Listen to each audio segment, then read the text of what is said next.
start the event. We're glad you're here.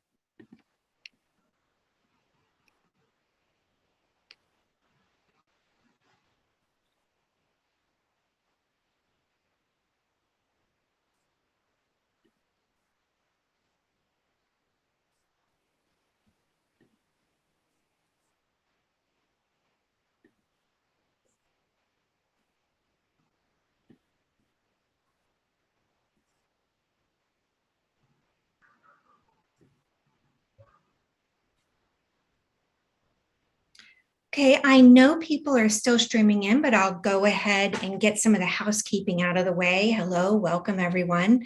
I'm Chelsea Lake. I'm a member of the events team at Politics and Prose Bookstore, and I'd like to welcome you to PNP Live. So before we get started, a few of those housekeeping notes. At any point during the event, you can click on the link that I'll be dropping in the chat to purchase The Displacements by Bruce Holsinger. You can ask a question by clicking on the Q&A, which can be found along the bottom of your screen. We'll try to get to everyone's questions, but I apologize in advance if we don't have time to address yours. We offer closed captioning via Zoom's auto captioning service. To access those captions, simply click on the live transcripts option, which is also along the bottom of your screen. We'd like to acknowledge and thank Books and Books, as well as Harvard Bookstore, for partnering on this event with us. You can look for links to both stores in the chat as well. And now, on to our event. To all appearances, the Larson Hall family has everything: healthy children, a stable marriage, a lucrative career for Brantley, and the means for Daphne to pursue her art full-time. Their deluxe new Miami life has just clicked into place when Luna, the world's first Category 6 hurricane, upends everything they have taken for granted. When the storm makes landfall, it triggers a descent of another sort. Their home destroyed, 2 of its members missing, and finances abruptly cut off, the family finds everything they assumed about their lives now up for grabs. Will normal ever return? Bruce Holsinger is also the author of The Gifted School, which won the Colorado Book Award. He teaches at the University of Virginia and is the recipient of a Guggenheim Fellowship. Bruce will be in conversation with Amitav Ghosh, a novelist and essayist whose many books include the Ibis Trilogy, Gun Island, Jungle Nama, A Story of Sundarbans, and The Great Derangement, Climate Change and the Unthinkable. It's now my pleasure to turn the screen over to you two. Welcome to PNP Live. Thank you. Thank you, Chelsea. It's such a pleasure to be here with you, Bruce. I just love this book. What I loved about it most of all is that it's about the here and now. It's not about some imaginary state of the world. It is set in some near future, you might say. But I love the concreteness of your descriptions, how well you imagine these scenes, how in such detail, really. I mean, that's what's really striking to me. I also very much appreciated the fact that you have this family, which is actually a sort of affluent family who just get sort of clobbered by this climate change impacted event. And I think that's really important, because I think this narrative that it's only the poor and the vulnerable who are going to be badly hit by climate change really needs some correction, because, you know, all those people living on those Miami beachfronts, they're incredibly wealthy, but they're the ones who are going to get hit. And the same is true of Bombay and many other towns around the world. Mm-hmm. And unfortunately, that aspect of the story very rarely gets told. So I was very glad, to see you telling that story. But, it's such a great story. I love the many voices in which it's told. So I would love to hear you read something from the book. Yes, I will. And thank you so much, Amitav, for being here and for your kind words about the book. Also, thank you to Chelsea and to everyone at Politics and Prose and Harvard Bookstore and Books and Books. It's really just a huge honor to be here with you all. So the story is written as you point out, in many different points of view. It primarily focuses on this one seemingly affluent family living in Coral Gables, right on Biscayne Bay, basically. And the way I structured it, I have maybe 5 or 6 main viewpoint characters, all written in third person, of a third person present tense. And then I have, we'll talk later probably about the digital chronicle that's interspersed throughout the book, so you get this larger picture. But I also wrote a few sections in more or less an omniscient point of view, but a bit from the point of view of the Hurricane Luna, again imagined as the world's first Category 6 hurricane. So what I'll do is I'll read just the second section of that, and this is when the hurricane is about to make landfall. And so you get a bit of a 30,000 foot kind of bird's eye view of that. So I'll just read a couple of pages. And this is beginning in South Beach on Miami Beach. For nearly a century, they have graced the shore, 9 square miles of Art Deco structures ranked sea to bay, fronted by ocean-facing hotels with sunshades fixed over windows, painted eyebrows flirting with the waves. The exteriors flaunt a palette of pastels. Children imagine licking the buildings like soft serve or taffy. Parents marvel at the decadent blend of hues. The former Salino South Beach, a favored hangout of Gable, Bogart, Hayworth. The old post office with its minimalist cream facade, and the nautical spire of the Hotel Breakwater, angled like a prow plying tides. The Art Deco district occupies only a portion of the narrow strip of Miami Beach, dominated by high-rise hotels and condos. Some soar to 40 stories of glass, concrete, and steel. More recent structures are designed to withstand sustained winds of up to 165 miles per hour, the maximum achieved by Hurricane Andrew back in 1992. Many are engineered to handle storm surges of 15 to 20 feet. Andrew's crested at 18. Luna first touches Miami Beach up in Bal Harbor, an outer band making a casual swat. For the better part of an hour, as she rotates in, this is Luna's rhythm. Winds gusting and going, rains fleeting and weak. A patron at the breakwater might be tempted to order another round, enjoy the incoming squall from beneath a canvas awning. Though awnings are among the first anchored objects to go. The mandatory evacuation takes Miami largely by surprise, leaving little time to secure movable properties. The staff have families too. Many hotels have left their outside restaurants and lounges largely as they were before the hurricane's final wobble. 10,000 glass doors stand unboarded, naked to the winds. She approaches from the southeast. Her immense eye tracks through a great slot that extends from Old Rhodes Key north to Fort Lauderdale. First, the surge. Hours before landfall, Luna's cyclonic winds begin to push water before her like a snow shovel, mounding with the force of a tsunami. The enormous waves break first on Hollywood Beach, claiming a Haagen-Dazs and a souvenir stand along the boardwalk. Other structures follow, houses, stores, smaller hotels. Luna carves her way along the edge of the state, slicing away millions of acres of sandy beach and toppling buildings into the frothing waters left in their place. Before her eyes, within 50 miles of the Deco district, she has already inundated Biscayne Bay, a bay no longer but claimed as part of the ocean that Luna now commands as she submerges vast stretches of the coast. Destructive, corrosive, she gnaws highway and road, digs massive new channels through the land. Second, the wind. When she hits the vast metropolitan area, her eye wall clocks at 215 miles per hour, the power of the strongest tornadoes yet stretched over hundreds of square miles.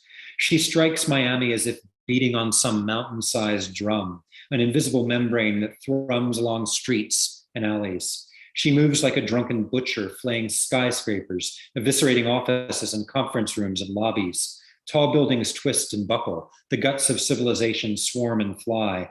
Desks, chairs, tables, carpets, lights, plants, computers, printers, books, and papers by the billions, landing in the rivered streets, pulped through the sewer channels, chewed by the winds. Third, the rain. In the first hours of Luna's tear across the peninsula, she drops 22 inches. As her eye nears Fort Myers and the Gulf Coast, she wheels on herself and stalls until her immense bands straddle all of South Florida and release unending torrents, less showers than ranked curtains whipping water as their clouds descend. Lake Okeechobee, already swollen with the surge, bursts its southern levees to flood millions of acres, leveling wastewater plants and farms, wildlife preserves and parks. The great expanse of the Everglades filled with contaminated silt. Its mangrove forests, already scant from past storms, lie broken and uprooted beneath the deluge. All along the southern coast, Luna's unrelenting demolition of the lower peninsula leaves behind the detritus of her fury. Rain bombs leave endless shoreline whittled and gashed. Fragments of 1,000 boats float in the remnants of bays and inlets. Her first assault leaves a great city shorn of its glory, its husks baking in the August gloom. Here, Luna pauses for a spell, poised above the ruin, weakened but biding her time. So that's the second glimpse that we get of Luna as she destroys South Florida. And she becomes try always to avoid the pathetic fallacy, but the hurricane becomes a character, and in some ways, that's modeled a bit on meteorology, the language of meteorology that often anthropomorphizes storms and weather events, turns them into beings, right? And that's a little bit of the effect that I was after. Well, maybe they are beings. Yes. How do we know? Yes. But anyway, that description is so evocative. So you must know these settings really well. I mean, not just Florida, but also what comes afterwards. Maybe you could talk about that. Yeah, I'm not a Florida resident. I've been to South Florida and Miami any number of times, most recently just a few months ago. And it also takes place partly in Houston. But it's always, that area, when I was trying to figure out where to set this novel, it began actually with wildfires in California. I originally thought that would be my setting, and then deal with places like Malibu and Paradise, where there's been enormous displacements of even affluent people, as you point out. But I decided on South Florida for one reason, just the vulnerability, but also just the immense concentration of wealth. There are, the hurricane experts that I talked to when I was researching the book were just talking about that is this immense kind of issue with when the next great hurricane comes. These really condo buildings built right up to the edge of the water on these islands, and just the vulnerability of that, the corporate wealth, the concentration of art, and it's been one of the centers of cryptocurrency before the crash, and just the vulnerability of the architecture. It's such a beautiful place, and it's a little bit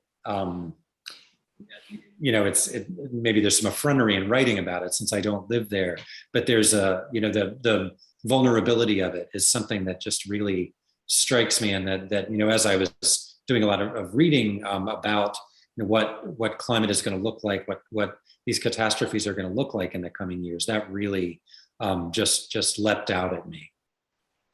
It's interesting.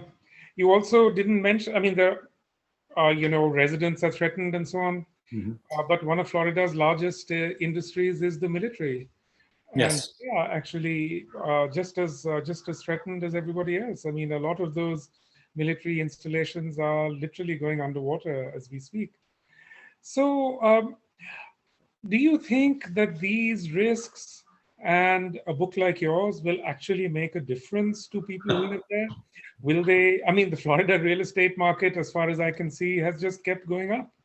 Yeah. No, I don't know. I mean, this is the question that whenever I hear people who write climate-themed novels talk about them, this is always such a question, isn't it? It's one of the aims that I had in the book was to really think hard about the kind of level of complacency among the world's affluent. As you say, that myth that well, obviously disproportionately climate change is already affecting, and climate displacement is already affecting tens of millions of the world's poor in ways that in ways that are devastating and bear no comparison to what's happening with wealthier populations. But as Daphne, one of my main characters in the book, really the central protagonist, She's an artist. She's a ceramic artist. When she's leaving Miami and Miami Beach, she loses all of her art, a whole lifetime of her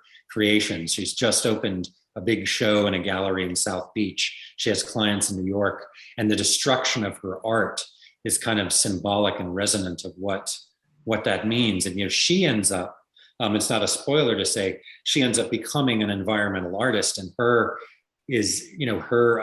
mission in life, near the end of the novel is to get the world to see things differently. She creates this great installation on Miami Beach, on the ruins of Miami Beach, that is this kind of self-consuming artifact.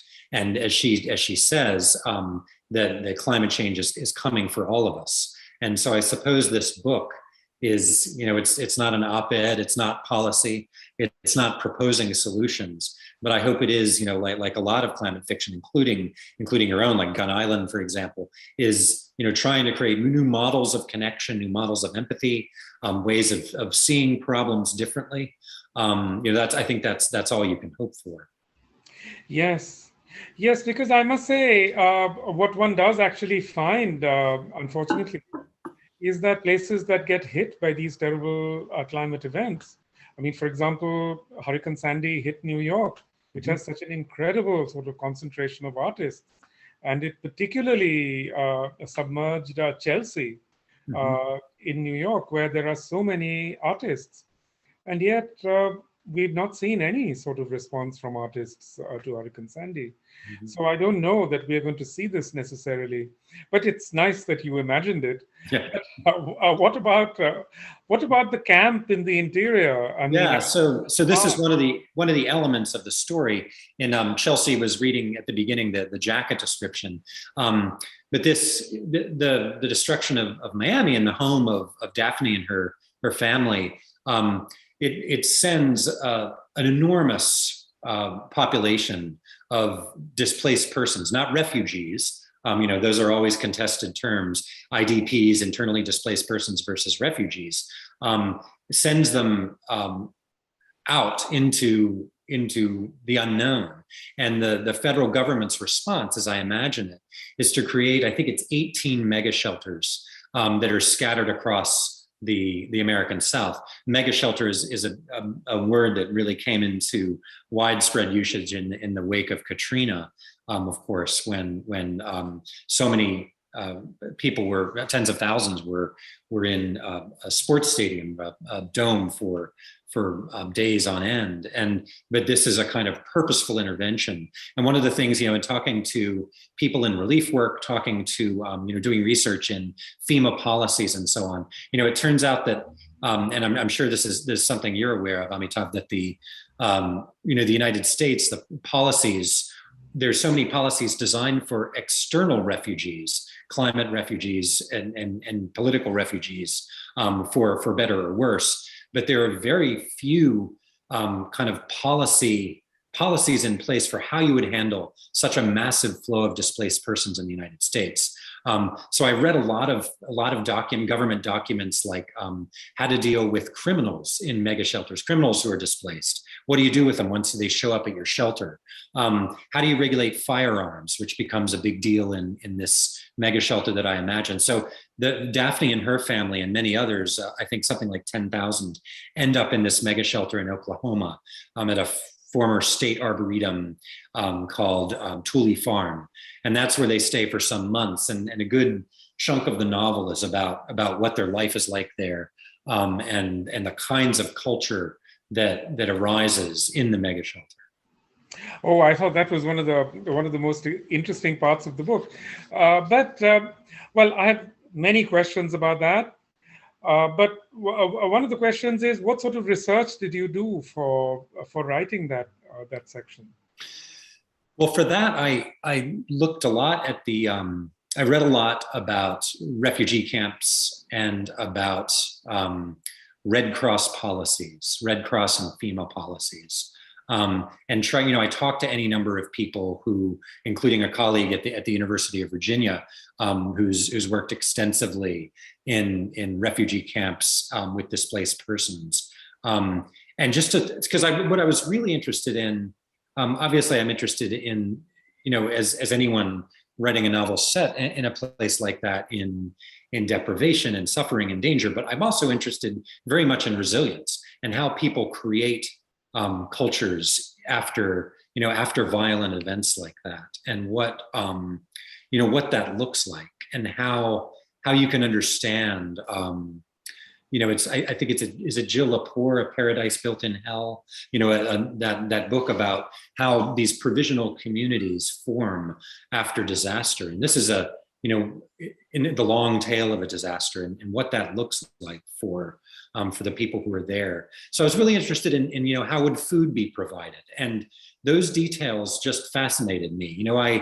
And my colleague who has worked extensively in refugee camps talked about the number of MREs that would be meals ready to eat, like you would have in the military. And she said, well, chances are, and just off the top of my head, you'd get tens of thousands of Scandinavian MREs, just because they have so many of them right now. It was just some weird thing she knew. So I used that detail to talk about how delicious these meals were, as opposed to the powdered eggs that staff were cooking at other points.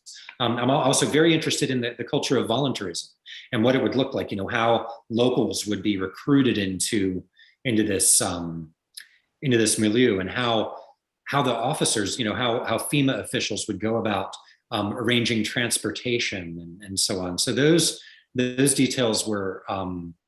One of the problems, of course, my first two novels were historical novels, and one of the risks when you're writing on a research-heavy topic is you end up giving too much detail. So always I'm trying to dial back while giving just the kind of detail that will flesh these sorts of scenes out. I don't know if that answers your question.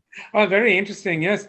Just one little note there. Paradise Built in Hell is Rebecca Solnit's book. Rebecca Solnit, yeah, of course. Yeah. Rebecca Solnit, yes. Yeah, it's a great book. But, this is not really relevant, I think. But one of the strange things about the US's response to these terrible disasters is to completely refuse foreign assistance. They completely refused foreign assistance during Hurricane Katrina, yes, Maria in Puerto Rico. The US's response to these disasters has been incredibly nationalistic. Yes, they sent more aid to the Philippines than to Puerto Rico during Hurricane Maria.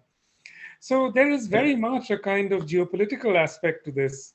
But yes, in fact, let me say there one exception to that, and it wouldn't be the government accepting aid, but a lot of NGOs, international NGOs, will come in, and I imagine that this digital humanities project that I put at the center of the book. It's called The Great Displacement, a digital chronicle of the lunar migration, and I create this with some help of some colleagues in digital humanities, this force-directed organizational chart that shows you the organizations that are involved in administering to the needs of the populations in these mega shelters. And one of them is the Mexican Red Cross. And as it turns out, if there's a great catastrophe in the southern, especially the southwestern United States, there would be that would be an international organization that would come in, and they might be better staffed. They might have better equipment. They might know more what they're doing, just based on their own experience. So those kinds of cooperations, yeah. It's possible that they would let Mexican NGOs, enter. I think it's very unlikely that they would allow Chinese or Russian NGOs to enter. They may have very good experience with these things. But, again, one of the ways in which a US camp is going to be different from a camp anywhere else is, of course, opiates and gun violence. Yes. Do you think, considering events of recent days, that you would perhaps place more emphasis on gun violence in such camps, the possibility of gun violence? Yeah, and they, one of my characters, Rain Holton, she's a senior official in FEMA Region 4, and she gets put in charge of one of these mega shelters, and she's a viewpoint character who's very important for the book. We also meet her daughter, and she, when she's meeting with the security force, with Oklahoma disaster officials, one of the things they have to do is set up a gun policy.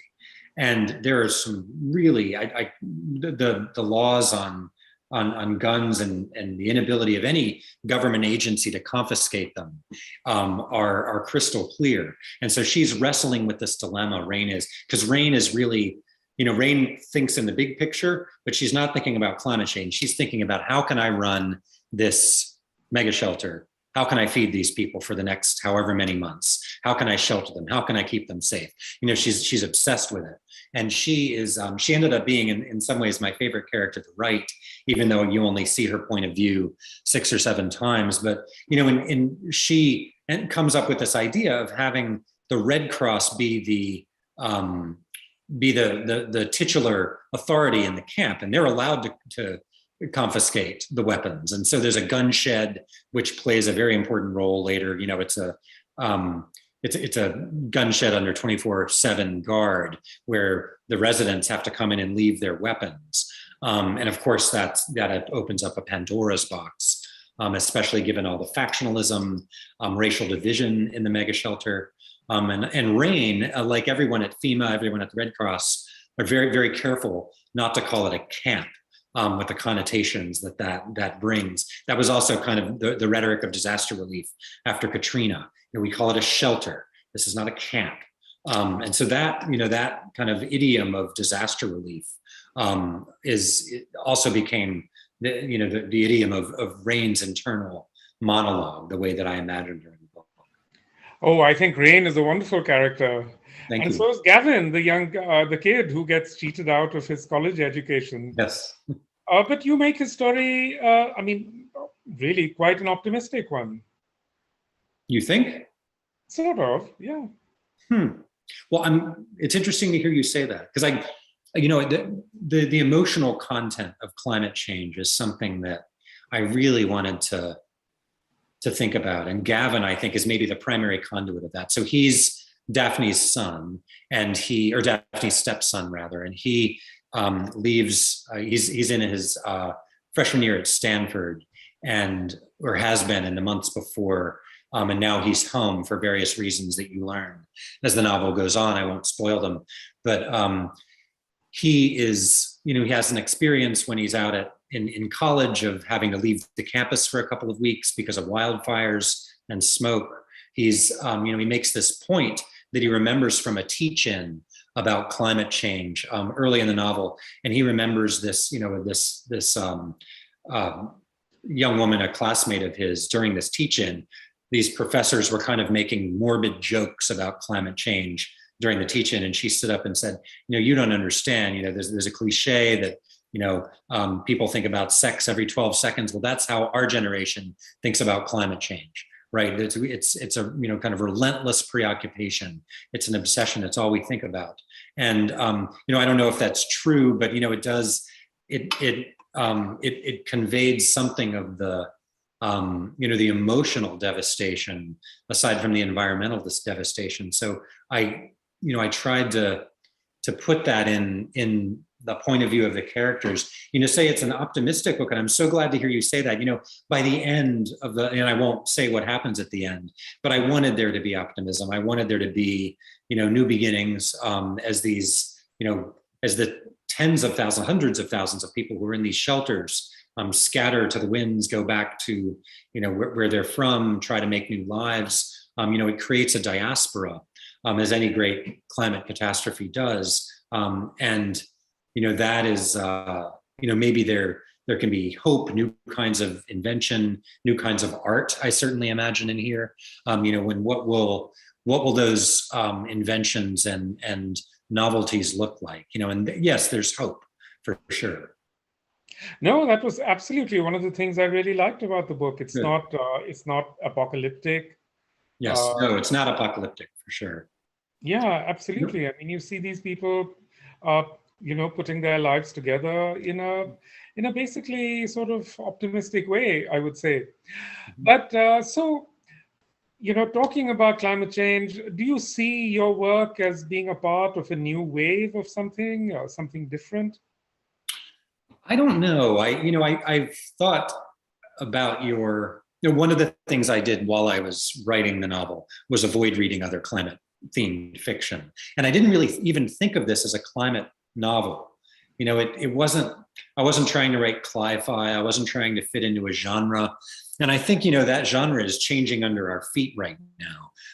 And I'm working on this paper right now for a conference in Philadelphia called All Fiction is Climate Fiction, the hockey stick and the future of the novel. And I'm thinking about the kind of the ways that so many novels now, even if you wouldn't call them cli-fi, are finally registering in realist ways, the great acceleration and this climate of everything now. I of course always think about what you said in The Great Derangement about fiction. And I would love to know, actually, if you don't mind answering the question, where you see fiction, where you see climate in relationship to fiction, not climate fiction, but maybe in relationship to what some would call literary fiction or genre fiction, speculative fiction. How do you see that changing since you wrote The Great Derangement, since you thought about realism in that book? I think there's been a huge change. Going back, starting, I would say around about 2018, there's been a sort of outpouring of new kinds of writing. I can tell you, I get sent manuscripts virtually every day, and some of them are really good. But for me, I very much believe what Margaret Atwood said. It's not just climate change, it's everything change, Mm-hmm. And I think that has to be everything change also for serious fiction. I think the real problem right now, the great literary challenge, is to try and give voice to the non-human, which is in a sense what you've tried to do with the most difficult part of the non-human, which is the storm, But when you're in the midst of those things, there is an uncanny sense that this is a being. Do you feel that? Yes. Well, you talk about this wonderfully in The Nutmeg's Curse, a book everyone should get. That's your most recent book, I think, about the agency and the voices of the non-human and non-human agents. And I know you draw on a lot of different schools of thought, but you draw on indigenous theology and indigenous thought, and in thinking about the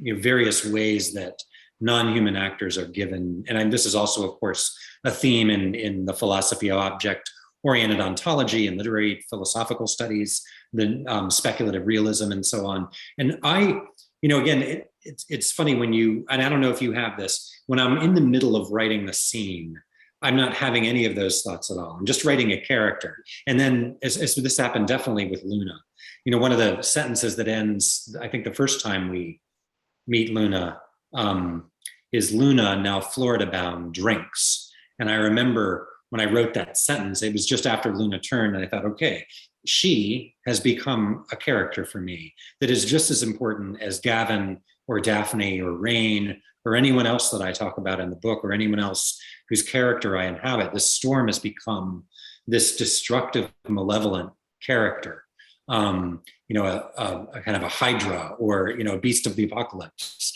And even though, again, the novel is not apocalyptic, and so that that became a challenge in its own right, is how to write this new character, the world's first Category 6 storm, and make you want to make her as believable a character as anyone else, as any human character. Only briefly. You only get her for you only get the hurricane for a few pages.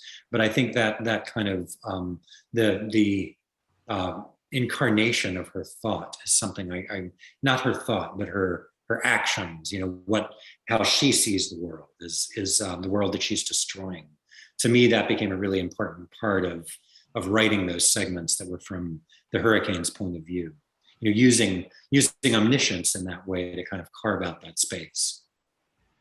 It's very interesting what you say, because I've written several books about storm, in which storms figure, and in which they are, in a sense, characters. Because the really interesting thing about any kind of tropical storm, including cyclones and hurricanes and so on, is that they cover such a large area. Yes. And they bring that area together in such a mysterious way, and they have an eye Yes, exactly. Watching. Yeah. That's the kind of, I mean, you can't help but render it in sort of very human terms, in a sense. Yeah. So I do know that your book is now being called a thriller.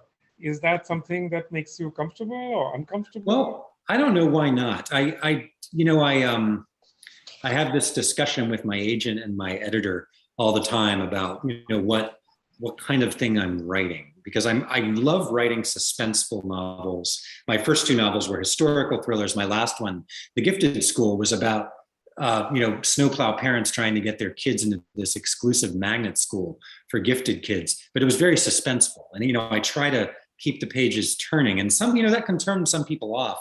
But I love reading thrillers. I'm an absolute fanatic of reading thrillers. I have never believed in a distinction between literary fiction and genre fiction, commercial fiction and literary fiction. To me, that's just not, I think historically about those things. In my day job, I teach at the University of Virginia in the English department. I teach medieval literature. So I think of these long, I think of these kinds of categories in the long view, and those are not meaningful distinctions in literary history until the 20th century. And so I'm, much more inclined to, I'm perfectly fine if people call it a thriller, because that means thriller readers will like it or be interested in it. So, what's wrong with that? But I also do feel like for me, it's a serious novel as well. And I think, that when people call things a thriller, it can sometimes be trivializing, but not in this case. I'm perfectly happy to have what I write be called a thriller. Sure.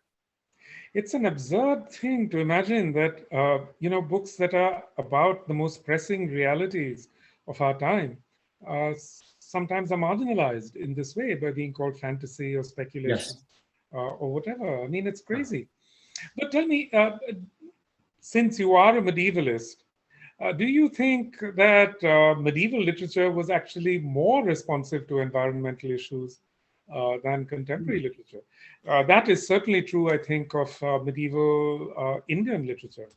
Yeah. But it would be interesting to Yeah. about there are all kinds of people doing really wonderful work on medieval literature and ecology, medieval literature and the environment. That work is, I think shows that the sensibility is of course different, but it's there. The academic book that I just finished is about parchment. It's about the writing, the history of a whole civilization preserved on animal skin, and the various ways that people thought about that, both ecologically and not. And I think those are really interesting problems. There's a whole strain of paleoclimatology that I was looking at and working on for a little while that takes up medieval stories, like in the Icelandic sagas, where that are giving written evidence of the medieval warm period, where a fjord that's now frozen over used to be just a pond that someone could swim across, as we know from the sagas. And that, those kinds of problems fed into how people looked at environmental history. One of my favorite poems that I like to teach, Piers Plowman, this great Middle English dream vision. It begins environmentally, you could say. In a summer season, when soft was the sun, he shook me in the shoulders as he a shapewear. In the summer season, when the sun was soft, I shrouded myself in a skin, in a cloth, as if I were a sheep. And so there's this kind of becoming animal at the beginning of the poem, in this season when the sun is soft. So, right there you have this kind of environmental vision at the beginning of the poem, and where that goes is, who knows? I couldn't say on the spot, but I think medieval literature is full of those kinds of sensibilities. Very interesting. Well, we have a lot of questions coming in. Good. And there's a question from Sarah Perez. She asks, I'd love to hear more about your hurricane research. What was it like? Yes. So the main way that I did it was by interviewing people. So there's a wonderful hurricane expert named Brian McNoldy, McNoldy, at the University of Miami. And he used to be at the National Hurricane Center. For a long time, he would write a column on hurricanes and weather for the New York Times. And I interviewed him and one other of his colleagues, also hurricane expert. And they, basically I told them what I was thinking about in this novel. And, I thought, here's the storm I'm imagining, what would have to happen in order for there to be a category 6. Because the first thing they'll say to you is, well, category 5 is already the highest it can get. We don't need a category 6. And yet, I was really interested in what the bureaucratic process would be in order for that to have to happen. Because the National Hurricane Center, it turns out, it's lodged in the Commerce Department, which reports to the Secretary of Commerce, reports to the President. So suppose the President said, I want a category 6, what could you do?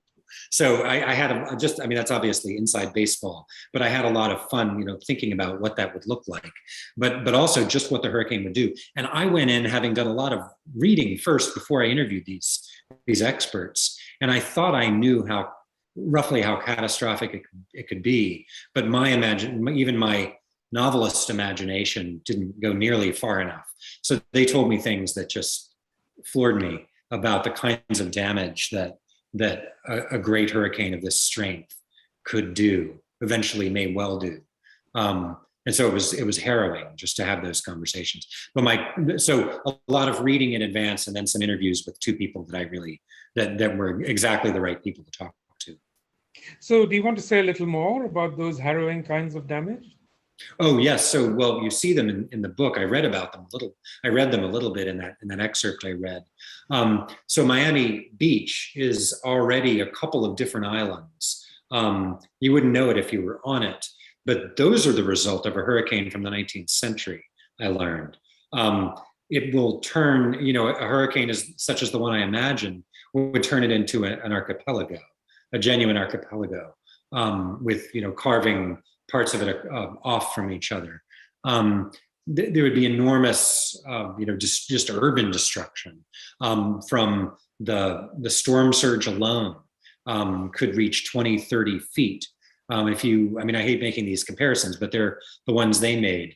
The tsunami that destroyed so many places in the Indian Ocean and elsewhere, that those kinds of waves would be what a storm surge could look like from a storm this big. So you imagine that going inland a half a mile, and you get a sense, and especially in a very flat place like Florida. Also, the soil in Florida is like Swiss cheese. You remember that condo collapse, I think, last year? That was because of the degradation of the soil. Those kinds of damages that the storm would do, bless you, those were, central to what they were telling me, and then what they told me to follow up on when I interviewed them. But you didn't take up the question of the nuclear installations along the coast. No, I did that a little bit when I talked about Houston. And the hurricane next goes to Houston and goes right up the Houston ship channel. And there I have this long Twitter thread from the Texas state meteorologist that I reproduce in the book, and that is talking about the damage from chemical plants, from storage facilities, from the petrochemical industry, and so on. But no, I didn't. One of the issues when you're writing about something like this is there's just so much, everything, everywhere, all at once. And, you're trying to just pack so much in, and I didn't want to overwhelm people, I suppose. But you're right. I didn't grapple with the nuclear plants at all. Sure. Though that will be one of the major impacts. Yes. Look at Fukushima. So here's another question.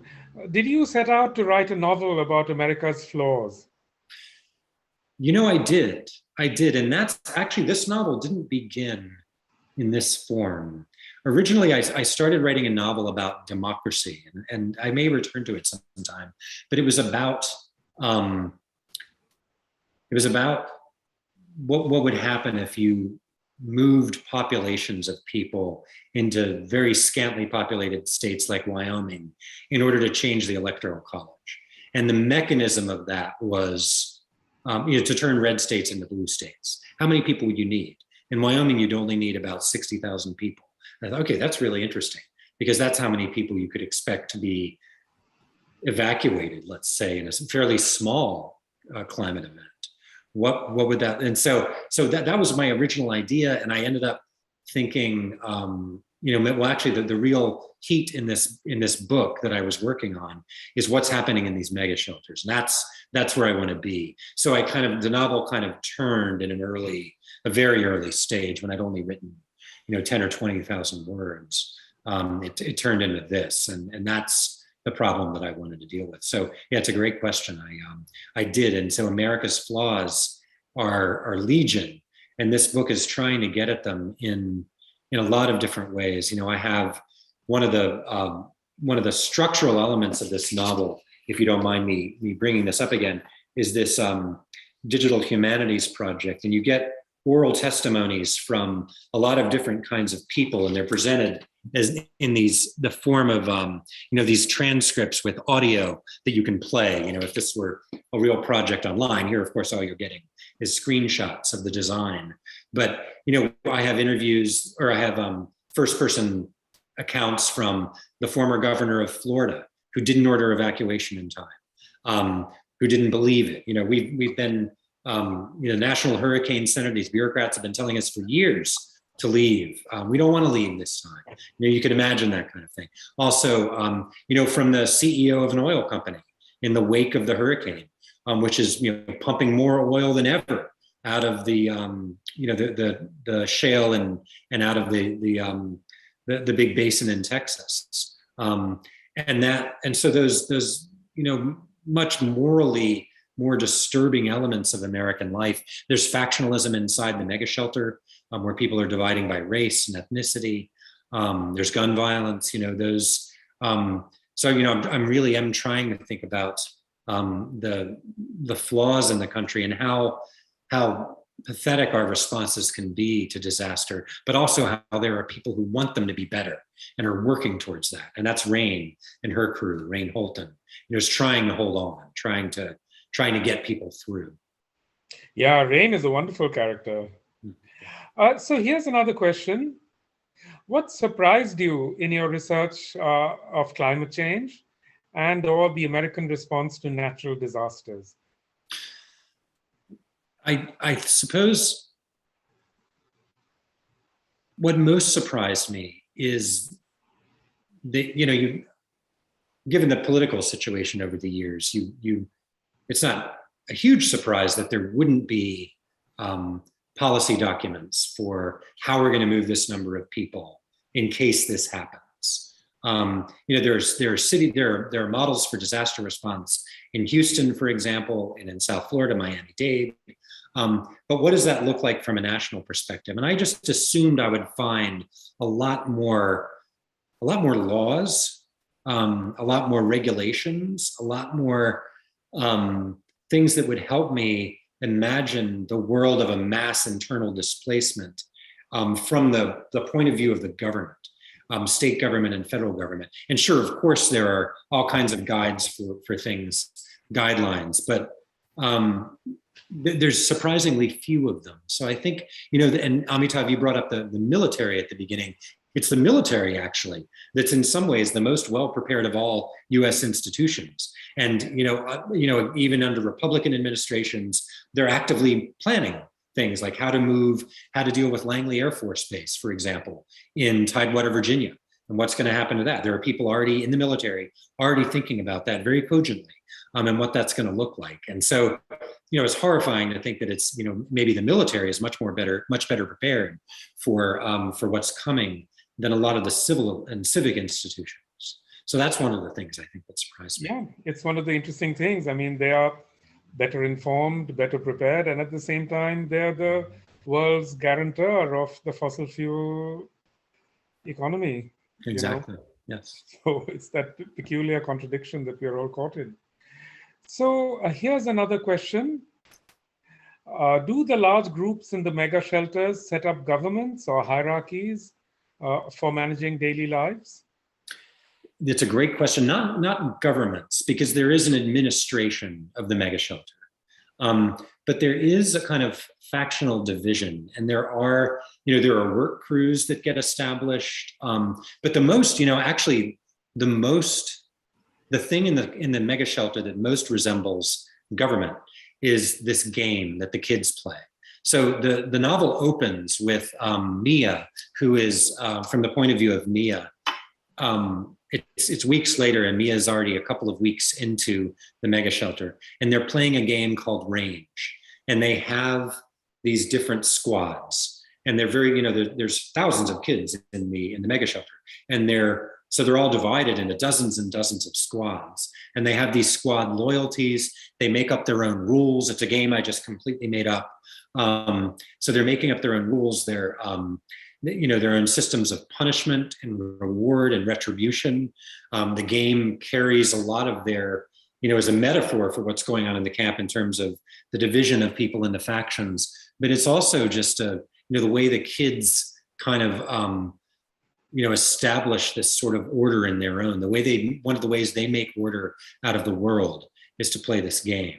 Eventually, there are schools that get set up. There are interactions between people in the mega shelter and the outside world. Like Daphne tries to get her kids into the public schools, but they're not having it. So there are interactions with governmental agencies outside the shelter as well. But I think the game that the kids play, and I had so much, that just was riveting for me to write that game and to figure out what they were doing and how it might affect their lives. Oh, yeah, that's probably the closest thing to a government. So here's another question. Did the book end the way you thought it would when you started? No, that's one of the things I often have the hardest time with is endings and how I'm going to bring a book to a close. I'll often rewrite the ending. You can ask my very patient editor 3 or 4 times. I often struggle with that, and I'm always trying to find a good emotional resolution, but I often have a lot of plot threads and I need to draw them together at the same time. So how do you do those? How do you accomplish that? How do you both bring those threads together, but leave the reader, when they close the book, feeling like they spent their time well, some kind of satisfying resolution. So I never know where I'm going to end. And that is just a constant in my writing of fiction, I think. Is that true for you, Amitav? Like when you're writing a novel, especially, do you know where it ends? Do you see? Are you an outliner? Oh no, not at all. I'm not at all an outliner, and really, I work my way towards an end. By the time you get towards really the end, you sort of know where it has to go. Yes. So one has to work one's way towards that. But here's another question from Carla. Many of us feel sheltered from the fear of environmental calamity in our day-to-day lives, even if we live in vulnerable areas.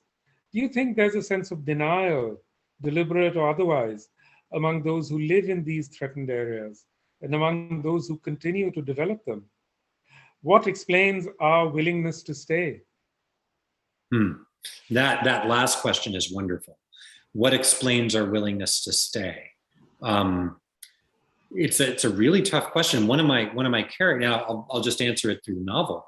One of my characters is an insurance agent, and you get him very early on thinking about reinsurance. I don't know if you know what reinsurance is. I didn't either till I started this novel. It's these huge international conglomerates that are insuring the insurers. So if you have homeowners insurance, there's a big reinsurance firm standing behind that insurance company that's insuring your house, and the trillions of dollars that are in that industry are so the idea that you have to have insurance stacked on top of insurance, and it's getting harder and harder to insure places along the coast, and it's there's something about the psychology, a sense of invulnerability, and it's not just American. I think it's all over. You look at the kinds of disasters that have been happening in Australia, Ellicott City, Maryland, which had a tremendous rain bomb and floods a couple of years ago, and the downtown has been virtually rebuilt. And those are to me, that's horrifying and fascinating at the same time. But it speaks to that. It's probably true in throughout history, the kind of rebuildings that happens after wars, after disasters. Climate change is no different in that respect. I think it's people have a will to keep making the same mistakes, and I'm sure who are we to talk? And there's a there's a sense of this kind of cyclical sense of that people will just keep coming back. So it's a great question. But that question has a especially cutting edge in the United States, because Yes. actually the fastest growing cities in the United States are all incredibly climate threatened. I mean, Phoenix, Arizona, Mm-hmm. Miami. It's really hard to understand why the insurance industries haven't caught up with the threats. Yeah, I guess insurance is, risk. It's just always about degree of risk, and so these calculations are, there must be some thinking behind them, some logic behind them, because it's not as if insurance companies want to lose all that property and do all those reimbursements. They're hedging their bets at every turn, I'm sure. Yeah, the bets are hedged by taxpayers. Yeah. I mean, yeah. in fact, it's the US government that Yes. ultimately ends up encouraging people to build in very vulnerable locations. Yes. And I wonder And when- Daphne's family, at the beginning, they can see the lagoon. They can see the lagoon in their subdivision, which is right on the shore of Biscayne Bay and Coral Bay Gables. And, you see Daphne looking out onto this beautiful water, this, just almost velvety blue in the evening. As evening comes on, her son is having a birthday party inside. She's standing there with her husband, and it's just this gorgeous blue. And yet it's threatening at the same time. It's right there. And so I was trying, in the novel, I was trying to convey that the horror in the beautiful, which is, I think, one of the real tragedies of climate change, climate disaster is the beautiful world around us will turn on us, and that's one of the elements that I try to explore in here and just think about as and the psychological impact of that, of just it's all around us. Well, I think we are almost at the end of our time. Yes. So maybe you'd like to say something. Yeah. Well, I know that I really appreciate very much, Amitav, your willingness to come on and do this with me, and also especially your generous words about the novel. It means so much. I've been reading your novels for years, your works of nonfiction, taught them in my classes, and so it's just immensely flattering to have you here with me. And I really appreciate everyone coming out to hear about this novel, The Displacements. It just published yesterday. And I'm really thrilled and so grateful to the bookstores, to Chelsea for hosting this event. Chelsea, did you want to sign us off, or? Yes, I wanted to say this has been a riveting discussion. I can't wait to read a copy. I'm really looking forward to it. If you out there don't have your copy yet, the book links are in the chat. And as a reminder, we were so happy to partner with Books and Books, as well as the Harvard Bookstore, and both of their links are in the chat, as well as the Politics and Prose link. If you click on that link, it'll take you directly to the Politics and Prose website, where after purchasing the book, you can check out our events page. We'd love to see you soon. In the meantime, I'd like to thank you, Bruce, and you, Amitav, for a lovely conversation, and to say to everybody else, stay well and well read. Thanks, everybody. Thank you so much. You. Thank you for coming, everybody. Thank you.